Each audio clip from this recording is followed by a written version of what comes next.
नमस्कार दोस्तों, एक बार फिर से आपके समक्ष हूं मैं बाबा भास्कर। सबसे पहले तो मैं आपका बहुत बहुत आभारी हूं। आपने इतनी बड़ी तादाद में मेरा पहला वीडियो को अपनाया और दिलो जान से सराहा। मैंने गीता को समझाने और आजमाने के लिए एक नया दृष्टिकोण लाने की कोशिश की। गीता को सरल बनाना, उसका निचोड़ और सारांश आम व्यक्ति के सामने आसान शब्दों में पेश करना, यही मेरी कोशिश थी। लगता है कि मेरे इस विनम्र प्रयास ने अनगिनत दर्शकों के दिलों और दिमागों को छुआ। यही कारण है कि एक विशाल जन समूह ने इस वीडियो को लाइक किया, शेयर किया और सब्सक्राइब भी किया। कई लोगों ने पहले खुद के लिए और फिर दूसरों को प्रचारित करने के लिए वीडियो का इस्तेमाल शुरू कर दिया।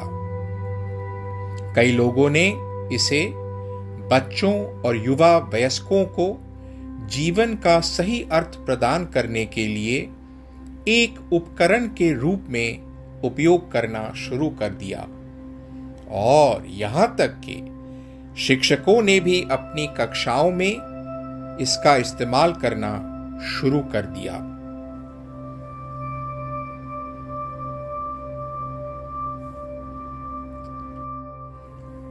मेरे पहले के वीडियो में मैंने आप लोगों को उस जगह पर छोड़ा था जहां पर कि एक हताश और उलझनों में घिरा हुआ अर्जुन अपना धनुष गांडीव को जमीन पर रख देता है।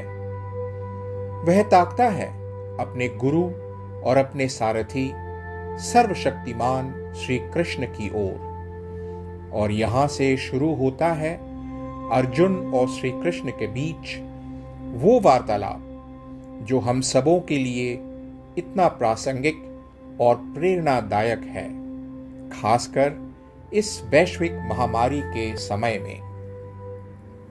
तो मित्रों, हम दोबारा चल पड़ते हैं उस यात्रा पर जिसके चलते हमें मिलेंगे गीता के कई चुनिंदे श्लोक, जिसमें से मैंने चुना है हमारा दूसरा छंद। यह है अध्याय 2, श्लोक संख्या 15। यम ही न व्यथयन्ते ते पुरुषम पुरुषर्षभ सम दुख सुखम धीरम सोमृतत्वाय कल्पते। भगवान कृष्ण जवाब देना शुरू करते हैं अर्जुन को। संकट की घड़ी में कैसे शांत और संतुलित रहें, इसी की चर्चा करते हैं। हे अर्जुन, मनुष्यों में कुलीन वह व्यक्ति जो न तो सुख से प्रभावित होता है और न ही संकट से, खुशी और दर्द को समान रूप से स्वीकार करता है, दोनों में स्थिर रहता है, वही संतुलन की स्थिति को प्राप्त करने में सक्षम होता है। प्रभु यहां हमें क्या बता रहे हैं? वह कह रहे हैं कि वह व्यक्ति जो खुशी और दर्द दोनों को एक ही तरह से महसूस करता है, दर्द और खुशी के साथ समान व्यवहार करता है, न तो ज्यादा उत्साहित होता है और न ही हैरान, वही व्यक्ति समभाव का उपहार पाता है। ऐसा व्यक्ति सभी परिस्थितियों में संतुलित रहता है। उसका मन वस्तुओं या भौतिक संपत्ति से प्रभावित नहीं होता। वह पसंद और नापसंद और वास्तव में सभी परिस्थितियों को समान रूप से अनुभव करता है और तदनुसार कार्य करता है। ऐसे व्यक्ति का लक्ष्य सिर्फ स्वयं पर केंद्रित नहीं होता।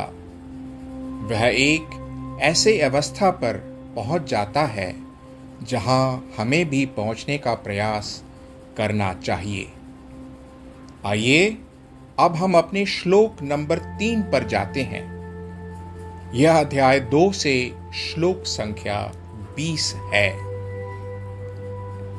न जायते म्रियते वा कदाचि, नायं भूत्वा भविता वा न भूयः, अजो नित्यः शाश्वतो यं पुराणो, न हन्यते हन्यमाने शरीरे। श्री कृष्ण हमें यहां बता रहे हैं, हमारी आत्मा न तो जन्म लेती है और न ही वह मरती है। यह स्थिर और शाश्वत रहती है। केवल शरीर ही है जो पैदा होता है और पुनर्जन्म लेता है। इस शरीर को आप केवल एक मिट्टी का टुकड़ा समझिए। पृथ्वी पर यह शरीर 3 गुणों द्वारा ढाला गया है। सत्व यानी सद्भाव और संतुलन, राजस यानी क्रोध, बेचैनी, चिंता इत्यादि, और तमस जो आलस्य, सुस्ती और अज्ञानता दिखलाता है। दुनिया हमारे शरीर को एक नाम देती है। जीवन और मृत्यु इसी शरीर से होता है। इस शरीर द्वारा हमारे सभी कार्य किए जाते हैं। ऐसा होने के नाते हमें अपनी शरीर से इतना लगाव क्यों है? हमारे शरीर ने जो किया है उसका श्रेय हम क्यों लेते हैं? इसलिए अपने झूठे लगाव से खुद को परे कीजिए। जो सच में नहीं है उस पर गर्व करना बंद करें। दुख, भय, पश्चाताप, ईर्ष्या और अन्य नकारात्मक भावनाओं को त्याग दें। और अंत में चलते हैं श्लोक नंबर 4 पर। यह है अध्याय 2 से श्लोक संख्या 22। वासांसि जीर्णानि यथा विहाय, नवानि गृह्णाति नरो पराणि, तथा शरीराणि विहाय जीर्णान्य, न्यानि संयाति नवानि देहि। जिस तरह एक व्यक्ति पुराने कपड़े उतारता है और नए कपड़े पहनता है, उसी तरह आत्मा घिसे पिटे शरीर से बाहर निकलती है और नए शरीर को अपनाती है। अर्जुन के मन से पीड़ा, दुख और भय को मिटाने के लिए भगवान कृष्ण कहते हैं, मृत्यु या पुनर्जन्म से डरो मत। इस वजह से युद्ध के मैदान को न छोड़ो, अपने कर्तव्य से मुंह न मोड़ो। अपना कर्तव्य और धर्म ही पहली प्राथमिकता है। समय के दौरान आत्मा कई शरीर धारण करती है, हर बार एक अलग नाम और रूप, एक अलग परिवार और एक अलग पृष्ठभूमि के साथ। एक शरीर तो मर जाता है और दूसरा अस्तित्व में आता है, पर आत्मा है अमर और अडिग। यह शरीर जो वर्तमान में हमारे पास है, उसको तो हम पीछे छोड़ देंगे।